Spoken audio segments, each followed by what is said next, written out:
So I will call this regular meeting of council to order. And we're honored to gather on the traditional territories of the Skokomish Nation. And our first item is to approve the agenda. And I'm going to propose that we approve it with one change, which is to bring 5.6 up to before 4.1. I don't know if that means we need to number it differently. 4.05. Anyway, we can work that out, right? And that's at the request of Councillor DeAndrade, who feels that's that motion has impact on the next discussion. So that's moved by Councillor DeAndrade. I saw a hand up, seconded by Councillor Kroll. All those in favor? The motion carries. And we've got adoption of minutes of two meetings, January 17th, 2023, and February 7th, 2023. Is there a motion to adopt those? Moved by Councillor Kroll, seconded Councillor DeAndrade. Discussion. All those in favor? The motion carries. And then we have committee of, we have the, we have this motion about shadow studies for 826 and 835 Gibsons Way developments. This is a motion that was submitted by Councillor DeAndrade, and I will ask her to present it. Thank you, Mayor. Thank Council for the opportunity. Shadow studies, as you saw by the material sent, is requiring support of development applications to demonstrate that the location and height of a proposed building will not cause undue shade on the subject lands and on the surrounding context. In this particular case, we receive a shadow studies for the months, and I sent an email right now so you all can see what I'm saying. The shadow study that was provided for the 835 Gibsons Way has June and September, but it doesn't show the months of December. And in the sample I provided in the agenda, you can see how shaded it can be and how long is the shadow. And I'm particularly concerned because of the school. And so that's my requirement here. I hope Council endorse my motion and that the town required that the developer of 826 and 835 Gibsons provide shadow studies for December, showing the building shadows at 10 a.m., 12 p.m., 2 p.m., and 4 p.m. in order to illustrate the impact of proposed development on the surrounding environment during this time of the year, and also request the developer of 835 Gibsons Way to provide a shadow study for September at 12 p.m. And the reason I'm asking for 12 p.m. as well is you can see that on the shadow study that he provided on September 10 a.m., the shadow goes like a little bit on the school lot. And I think it's important that we understand the progression of the shadow, how long it keeps shaded. I think if we are going to send notification, I think it's important that people understand, especially the school, understand the impact. And it could be that it's not a major impact, but the sample that I show here that is attached to the agenda is the height of 21 meters, 0.3, and the height of these buildings is 20.5, but with the mechanical room goes to 24 meters. So, thank you, Mayor. Okay. So that's a motion that's being moved and your rationale for it. Is there a seconder for the motion? To discuss this, seconded by Councillor Thompson. Any other discussion on this? Would you like to speak to it, or yeah? It's the first building height of this nature that we've had in that area. And I agree, you make a good point with consideration of the school in direct relationship to where that may be impacted. So, yeah. Thank you. Are there any concerns from staff on this? Thank you, Mayor. No, there's no concerns in terms of asking for it. I just wanted to ask for clarity. If council does pass this, would you like that information before we notify so that it can be part of the notifications? Or would you just want that at the time of making the decision? Yeah, that's a good question. I think it's, it's another item on the agenda here of whether we move ahead with the notifications or not. But I think I'm hearing from Councillor DeAndrade that she feels the residents should be aware of the shadow studies before they're notified or as part of it, or that information should be available to them at least. On the school, because there may be a big impact on the school ground. Right. Councillor Kroll. With regard to 826, the notices have already gone out, I believe. That's true, but I think we were just asking about 835 in this case, right? Yeah, The the, notices have gone out, but do they have to go out again? I guess that's the key point, right? Yeah. Yeah, thank you, Mayor. They probably have to be notified again for the date of the council decision. Yeah. we could That's an awkward piece of this having major variances being requested that are complicated. Did you have something else, Councillor Kroll? No, yeah. Councillor Thompson? So the question is then whether we would want to have this study in before public notification or afterwards. So if we did it afterwards, it would be not open to the public. So, yeah, I just wanted to make sure I had the timing right on that. Yeah. Okay, yeah, and we'll have to deal with that recommendation regarding the notification, I think, in 2 items from now. So we'll address that there. Regarding this motion, any more discussion? All those in favor of the motion? All those opposed? The motion carries.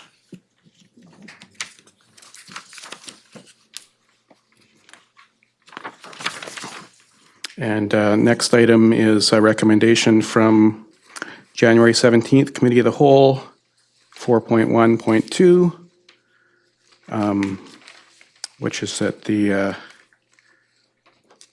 official community plan amendment bylaw for 528 Marine Drive be denied. And that zoning amendment number, I usually don't read these out, this is why. Just wanting to make sure we know where we are in the agenda because of the addition. So number 1065-71, 2023 for 528 Marine Drive be denied. Is there a mover to that motion? This was something we already discussed extensively at committee. Moved by Councillor Kroll, seconded Councillor DeAndrade. Is there any more discussion on this? All those in favor of the motion? The motion carries. And then now we get to 835 Gibsons Way, and that's council direct staff to notify neighbors at 835 Gibsons Way with the original design. So that's the recommendation. However, we do probably want to modify that, right? Does anyone have a suggestion to Councillor Kroll? Through you, Mayor White, and this question would be to staff. Were the shadow studies for the prerequisite periods were they submitted and just not included in the report? Or is it something the developer's going to have to go back and have done?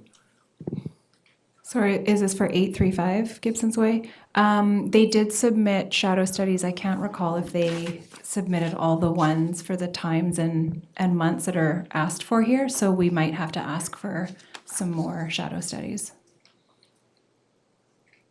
Councillor Kroll? Just as follow-up, if the information is readily available to staff, then the request could proceed. Otherwise, it would be a case of them having to go back to the developer for them. So I would move that if the information's readily available, that the notices go out. or as soon as the information can be acquired, they go out. Okay, yeah, that They seems would not delay it. reasonable. Councillor Lumley? Yeah, just maybe a question for the planning department is like, if you have a month like December where you're requesting shadow studies, maybe just a little background on, say there's no sun in the month of December, or, it's fairly dark through that whole month. How is a shadow study for the month of December? How is that determined? Say there's one day of sun and the rest is just rain and gray skies like generally we have. How does the shadow study, like how does that impact a shadow study? Okay. Well, we do have a motion that would require a seconder.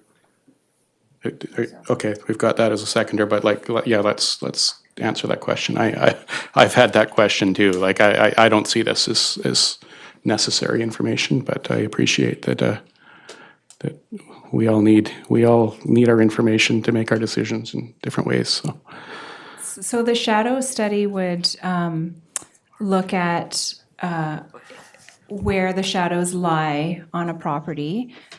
So in Upper Gibsons, we've got Mount Elphinstone blocks the sun in December in the evenings. So from like 4 p.m. onwards, and the time could change in late December, a lot of Upper Gibsons is in the dark. So it would just show the entire property or the entire area as dark, so there would be no shadows. So a shadow study would just look dark everywhere. But maybe at 12 o'clock noon on December 21st, say, there might be, you might see where the shadows fall. So it is helpful to see them, but in December, generally, it's just the days are shorter and it's darker earlier. Just for clarification, I believe it's literally an app that they can track the sun, the angle of the sun. You put a time and a date. It'll tell you where the sun would be if it were a clear sky. And then you just insert the model of whatever your building is going to be, and it can project the shadow. It's actually available on an app. Okay. If there was sun. It assumes there is. Okay, any more discussion on the motion? All those in favor of the motion? The motion carries.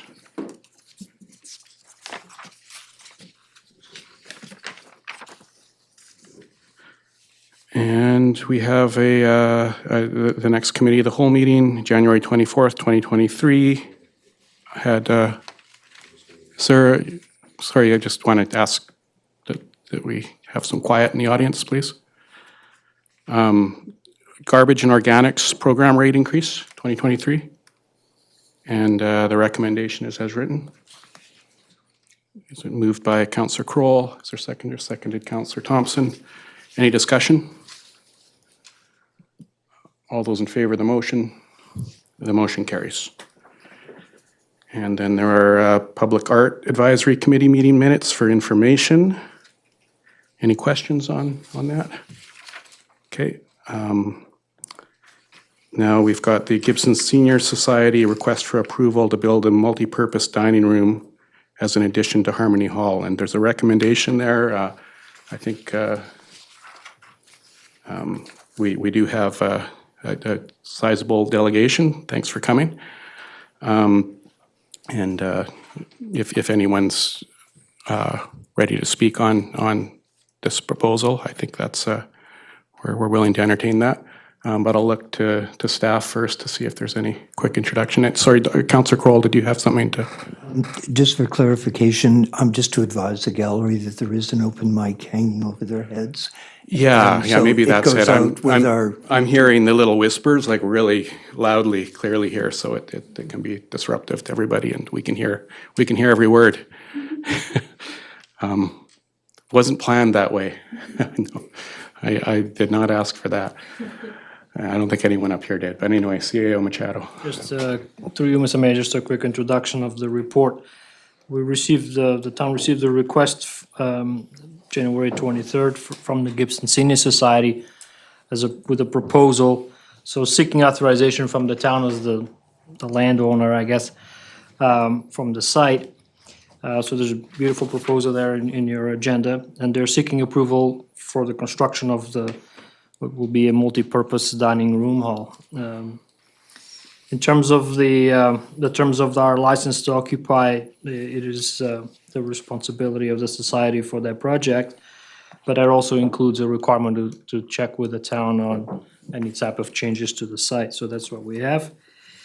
In terms of seeing the project moving forward, the planning department has identified a couple of small steps around environmental permit and an aquifer protection permit as necessary, considering that it's relatively close to a creek and in the park area. But from the perspective of the approval of council, that's what's being sought tonight, and it's just, yeah, that's probably all I should leave at this point. So it's what's being sought is just the general endorsement of this proposal on town property. That's my understanding, Mr. Mayor. Okay. Okay, is now seeing that there are a number of people here in the audience, are you here to view it, or did anyone want to speak? I don't want to. Just a few words. Yeah, on the sure. project. The small sort of sticky wicket in this thing is that your bylaws of the town clearly state that the application for any building permits, environmental permits, et cetera, must be done by the owner. Oops, you guys are the owner. So all the fees and the requirements to do this, I think you can tell by the gray hair or lack of it that, you know, I'm going to be 80 on my next birthday. My friend here in front of me is my older walking partner. So our abilities to go through this process is going to need some help, some shepherding, because, you know, I have a lot of friends in this town who are developers, and they say it takes 2 to 3 years, if you're lucky, to get permits in this town to do anything. So for us, that would be a very difficult hurdle. I'm not saying we can't do it. I'm just saying we need help. The other thing that I think that really troubled me tonight, and I was watching Biden's speech and Putin's speech, and all these countries are testing their nukes or the rockets, and you got China and you got this whole situation. We got a world that's in disorder, and a nice dining room attached to that kitchen would be a lovely place if we have a bad situation where we could put a lot of people and feed them and look after them. So in terms of a town asset, what you're approving is an improvement to your building. And so in that regard, we would like you to stretch it a little bit in terms of whatever leeway you can give as a council in helping us through this process. Because we're going to have to go into a fundraising program. It's going to cost around $200,000. And I think right now we've got in the fund, we would have about somewhere around 50,000. So we got to raise some money, and we think we can do that. And so I asked the town to be considerate in terms of helping us improve your asset. Thank you. Thanks for updating us on the news too, because I've been here all day, so yeah, it doesn't sound good. Yeah, this is something that I mean, right now we're looking at approving this in principle, and I think especially during the time that the senior society takes to go through these ambitious fundraising efforts, we can definitely look at the town's role. Yeah, sure. You two will all be there. Yeah. Hopefully we'll still be in Gibsons. It won't be priced out of Gibsons by then. Councillor Kroll? Thank you, Mayor White. I'd like to move the recommendation on page 25. Okay, is there a seconder? Seconded by Councillor Thompson. Any discussion on the recommendation? All those in favor? The motion carries.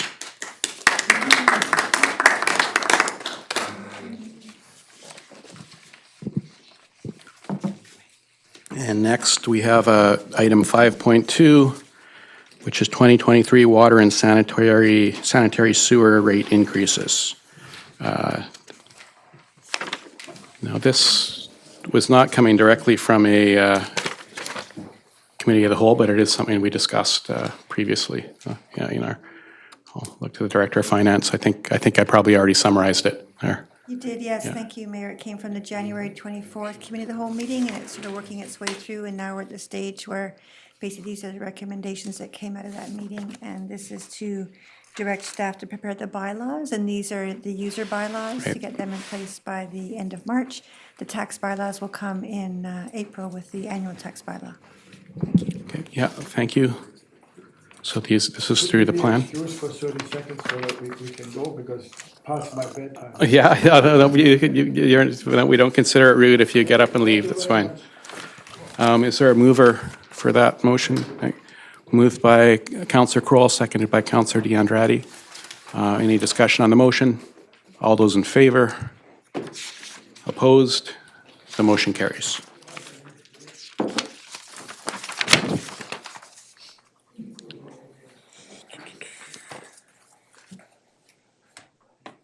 Now 5.3, rates, fees, charges bylaw. And I think this is connected to the last one. Yeah, so moved by Councillor Lumley, seconded by Councillor Thompson. Discussion. All those in favor? Opposed? No. All those in favor? It's unanimous. The motion is carried. And the next item is the Council Code of Conduct. As the staff report mentions, this is something that every council is now required to review in their first 6 months, and we've had this on agendas a couple times now. We had one alternate version, we had the current version. The updated agenda has a more of a hybrid version, as was requested by council last time, to look over, kind of pick out all the best things from the current version, and also combine it with a version that I determined with a little more research was based largely on North Vancouver. At least one of the municipalities that uses it. I know multiple ones do, but North Vancouver is one of them. And then furthermore, it picks up, as I was preparing for LGLA, the Local Government Learning Association, last week, the Nanaimo Council Code of Conduct was being presented to us as an example, and I thought that was brilliant because, as some of us know from 8 years ago, Nanaimo was the council that most needed a code of conduct. So the one that came in to clean things up afterwards really spent a lot of time in building a strong code of conduct. So this newest version borrows elements, best practices from that work as well. And it's come to council. It came to council as a late item. The most recent version. So I'm not expecting any decision today. But if anyone has any questions or comments on that, wondering if Councillor Thompson has any insights from LGLA. Sorry to put you on the spot, Yeah, but plenty I of know it was insights. an No, it was- enlightening couple days there. And I recommend they do it conduct. in November, the month after election, rather than than this, 3 or 4 months later. No, it was exceptional. Really great panel speakers and a ton of information. It was great to be there, and I'm looking forward to bringing some of that knowledge into the coming months for sure. As it relates to, as I did read today, the Code of Conduct, and it was interesting hearing everybody bring up Nanaimo and the issues around that period that they saw. And so I think your Code of Conduct looks great. Yeah. Am I allowed to say that, right? Good. Yeah, and it often came back over and over again that the right time to do a code of conduct was not when you're in the midst of that chaos that Nanaimo was in. It's before it happens, so that it doesn't happen. Corporate Officer. Yes, if you could make me have a motion to refer the matter to the next regular council meeting. Sure.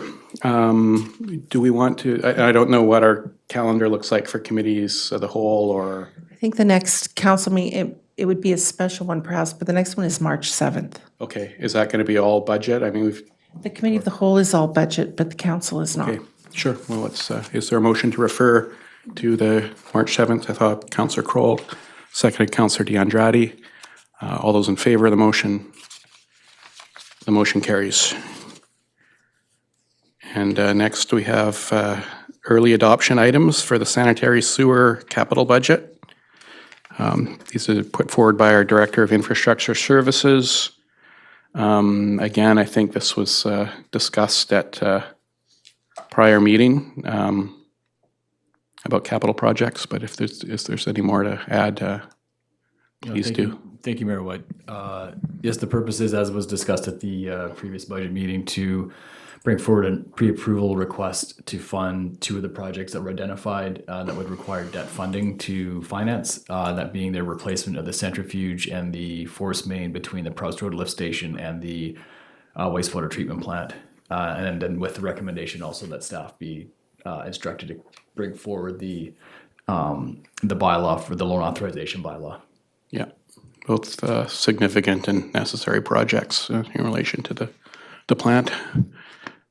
Councillor DeAndrade, is there a question? Yes, I was just wondering if this was put before the province announced the $1 billion. I was hoping if there's a opportunity to, I mean, how urgent it is if we could wait, because this is infrastructure, right? So we could be used from this Yeah. possible. So. I think so, yeah. They mentioned water projects. I never got to look deeply into what the criteria is. Through you as mayor, my understanding is it's quite broad. It speaks to infrastructure. I've also seen reference to recreation infrastructure as well. Yep. So I think it's a fairly broad program without any distinct criteria. The recommendation to proceed with the AAP does not commit the town to the debt. It's merely to seek the authorization to get the debt if necessary. Given the potential long lead time, particularly for the centrifuge replacement and the financial implications of not proceeding with that replacement, our recommendation would be to proceed with the project as recommended and the pre-approval, understanding that once that funding comes through, there would be an opportunity to direct the funding towards that, say the replacement of the centrifuge, or depending on the value of both of these projects, and at which point the AAP process could resolve itself without actually needing to enter into the debt. Great. Yeah, thanks for that answer. Councillor Kroll. Thank you, Mayor White. And this is just for clarification. If I recall correctly, when we did the AAP for the Proust Road upgrade, we did replace the force main from the actual pump to the corner of Gower Point and Gower Point. So this is actually just going from Gower Point to the wastewater treatment center now. That one section has already been done, is my understanding. Through you as mayor, that's correct. That section was completed with the pump station.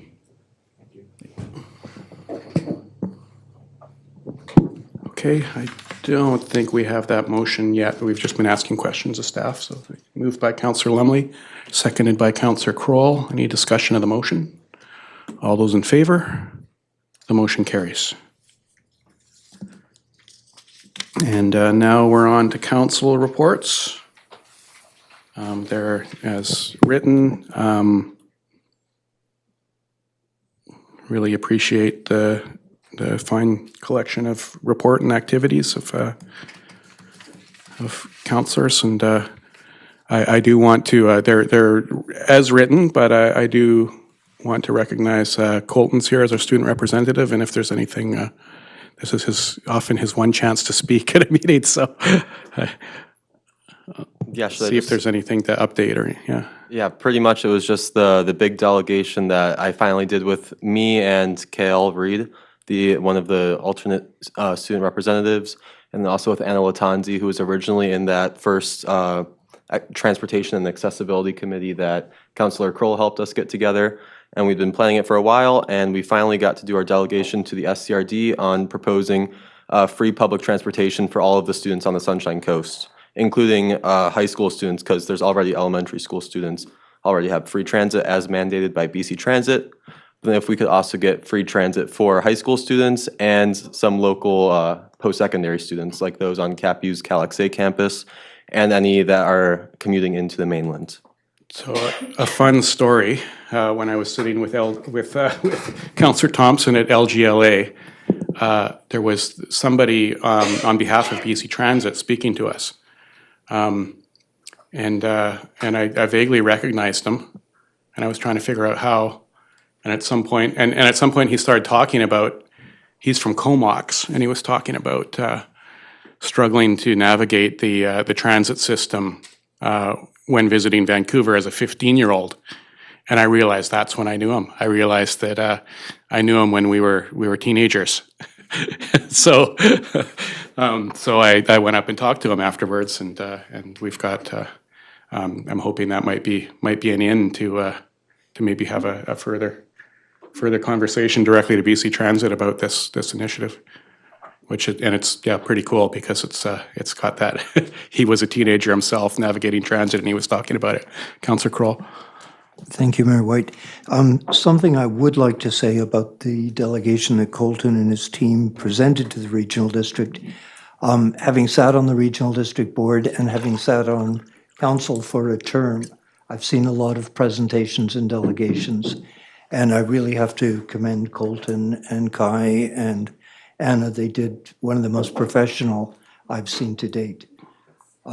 Also, Colton didn't mention in his little comment here, the CBC also picked up the story and did a segment on the coast, and both Colton's slides from his presentation and the link to the CBC interview are on the town website under student delegations. It isn't the letter on our correspondence, but I think I heard that School District 46 may have voted to send a letter to the Minister of Transportation in support of this initiative too. Yeah, I see Kale nodding his head. So that's something we'll do as well. I think that's something that council supports, so I'll work on that. I think I saw Councillor Lumley first. Yeah. Yeah, I'm just wondering, there's other areas that already have this in place, right? Or, yeah, okay.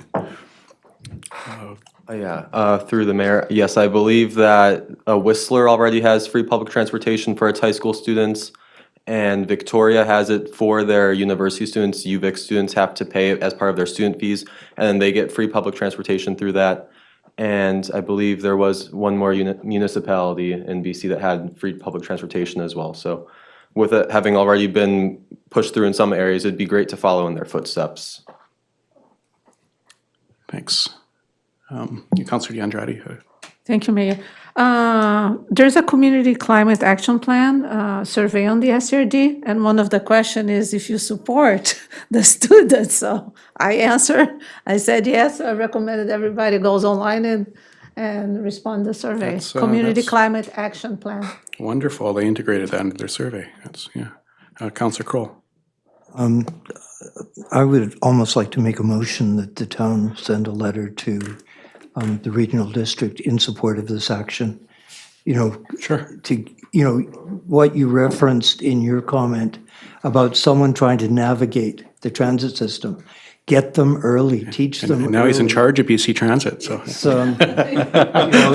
I would like to move that the town send a letter to the regional district board and the director in charge of BC Transit with the board to support this initiative.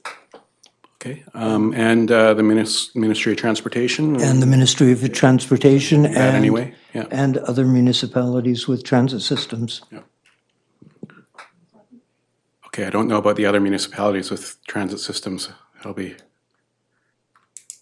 that'll be hard to do.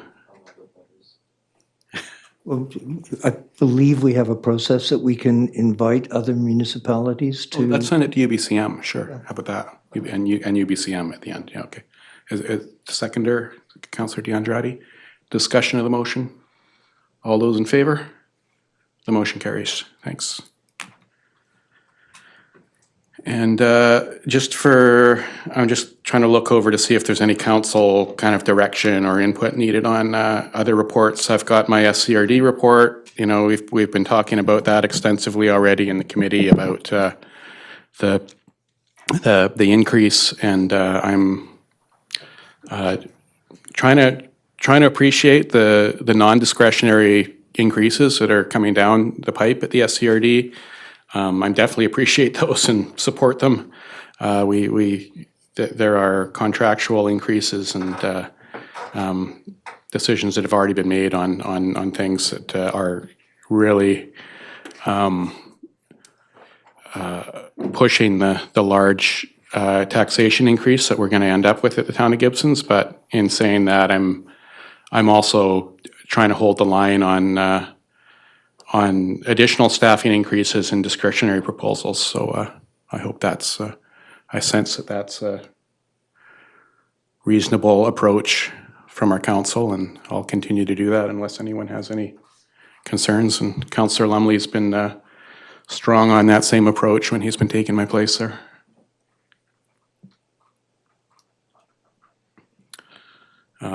Yeah, and a little bit of an update on the library is that there is some Director Bax from Roberts Creek is actually taking an initiative in trying to reach a bit of a compromise on that. So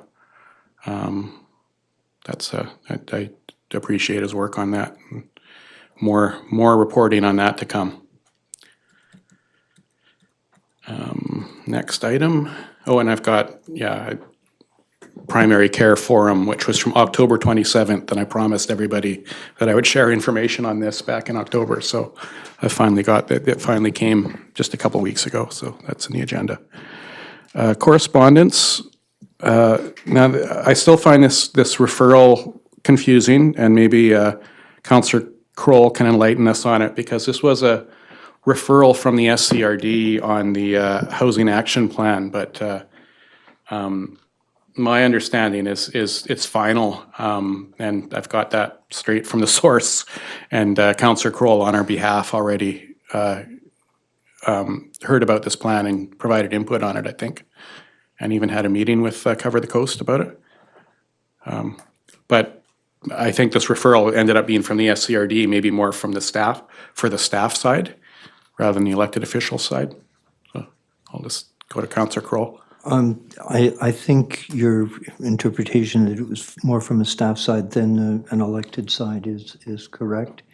At the last meeting, the only meeting I've attended so far, because it only has been one since I was appointed to the Housing Committee, this actually really wasn't even discussed.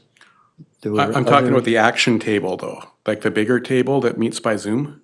Oh, well, that's not the Affordable Housing Society, which I think you've attended for over a year. Yeah, that's been going on for some time, and this is just basically a report that Kelly has said that she would be bringing forward and presenting to all levels of local government. Yeah. So it's basically just a follow-up of her commitment as director of that function, that she would provide this report to all governments. Been out there for quite a long time already, but is there any additional input from council? I think we've seen it before. Councillor DeAndrade. I mean, I thought that I had seen a document in previous meeting that they were asking for our endorsement, and I thought this was the case, but now Councillor Kerr saying this is a done deal. That's fine. I wonder if when they come up with the priorities and the outputs and outcomes as they suggest, if we are going to have a say. Because, for example, the priority to strengthen affordable housing reserves, we have already a mechanism through CACs, right? Mm-hmm. Also, I'm concerned with the taxpayers already here, right, for us to, so, even though And I wonder if they have considered donations from wealthy people, right? Not only expected taxpayers, because there's many people that would be happy to donate to affordable housing, right? And things like that. So anyways, I'm just concerned if or perhaps this is a question, are we going to have a say? Is it the endorsement? Do we have to vote in? I believe we're all invited to these meetings, the Housing Action Table. Yeah, I don't, did you get the emails? I know Councillor Kroll attends. I no, there was one that I missed, the only one that I Okay. heard, I couldn't, Yeah. something got missed and I missed, but All elected officials are welcome to attend it was and provide one input. meeting that they presented. They're Right. monthly meetings, I think. That's the only one I'm aware. Yeah. I'm not aware. Okay, well, we'll make sure we're all included. Councillor Kroll? You're correct that the original committee that was established, anyone was welcome to attend. Yeah. The attendance at the meetings has somewhat dwindled. It's gone from when it was first established, I think we're going back 3 years now. Two maybe. anyway. Yeah, March 1st, 2020. I thought it was 2021. Anyway, it's gone on for a long time, 2021. and not a lot has happened that you could sort of say we've got a shovel in the ground. Since Kelly's taken over, it took her a little while to get sort of up to speed and organized. And this is basically just her first, report to the people that are funding her. It took Because significant it's- work to do this, so Yeah, I know. 'cause it's funding she's from had. Gibsons, There's from been the- other reports as well, yeah. So it's basically, as with some other groups, we've been asking for reports on what you're doing. This is a report from the affordable housing item that Councillor Andretti just referred to, I think is, it's on our radar. We're already seeking money for affordable housing in each community. I feel like a being lot, sought. a lot is on our radar that's being suggested So, here. and I think in a lot of aspects, we're ahead of the game Yeah, on definitely. some of Yeah, this. Yeah. I will look to staff though to see if there's any, it was a referral from kind of staff to staff usually. Is there any staff? I'd encourage staff to send back anything they want to the SCRD staff. Thank you, Mayor. I think at this point, this is a move that the SCRD is doing, what it looks like, to implement the housing needs assessment. The town implemented a housing strategy in-house, but I don't know what the regional district did with that information, and I think this is a step closer to having priorities in place that can implement that housing needs report. So Kelly did work with the planning department and throughout the region, the different planning departments, to seek some input. And at this point, it's just thank you for this information. And we're already doing this in our policies and our work. Thank you. And the next item of correspondence is something that I didn't know was going to be on our agenda. It just appeared. I think it was kind of a late letter that came in. I'm not sure. Was there a thought that we would respond to this in a certain way, or I don't know where it came from, to be honest. Both the letter before that from the SCRD and this one came in simply because it was government to government. Okay. And so they generally are looking to make sure, we want something on the record that council has seen it, considered it, and if you wish to take action, just let us know. If you just wish to receive it, that's acceptable as well. Yeah, I'm happy to respond. We just, CEO Machado and I just met with the chair and the secretary treasurer, I think soon before this. I believe I don't know if they mentioned it in the letter, but it came up.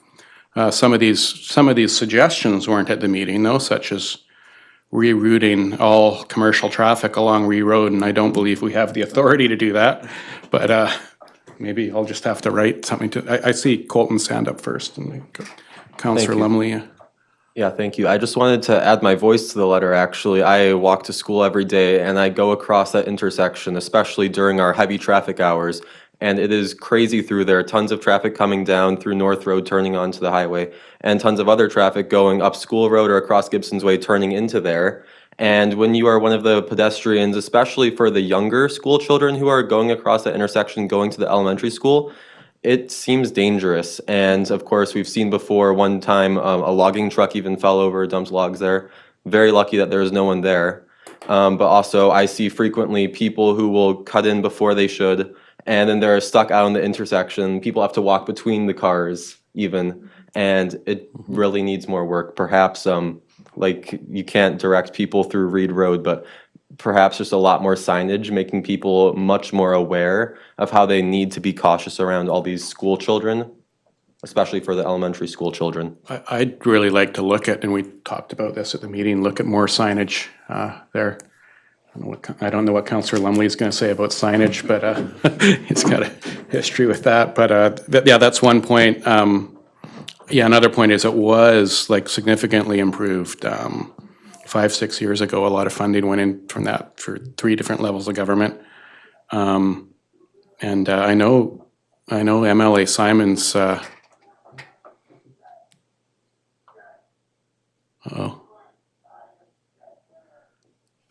Okay, I think I know who that is. Yeah. I think MLA Simons was going to go back and look into. It's distracting, but I do understand from other people in this neighborhood that it happens where one person just starts yelling. There's nobody else there, unfortunately. But I can send a quick text to somebody to help out. He was going to look at that initial plan and see if there were more parts of it that could be implemented, and we're just this if it was like a phase 1 to phase 2 or 3 project. So I'll follow up on that actually. Councillor Lumley. Yeah, I was going to comment. Clearly, no one on the school board lives on Reed Road, obviously, but I think expanding, like other than some of those items, which Colton's already pointed out, we probably don't have any control over, but expanding the school zone, I mean, anything that you can do through signage or anything. I know I've had my says with signs and stuff, but I think as soon as you alert people, that's probably something that can be done sooner rather than later. I don't know, rerouting traffic and so on and so forth like that seems like a tall task, but I would have to agree. Councillor DeAndretti. Thank you. I understood this letter as more like a support thing, so eventually we would send a letter maybe to the Ministry of Transportation, but I don't know if this has been done before, if this concern has been brought before to the ministry, so perhaps. It's something we keep working on and we'll continue to. Yeah, Councillor Kroll. Last year, when that logging truck went over, I thought at that point there was a letter sent to the ministry. One of the big problems with Reed Road is big trucks can't navigate the corners to get back on the highway. Not at Henry Road or Payne Road or, which is a big problem. Something that hasn't been mentioned in any of this, the few occasions that I do walk Gibsons Way, I find the air quality is appalling. And this is an environment that small kids are walking through.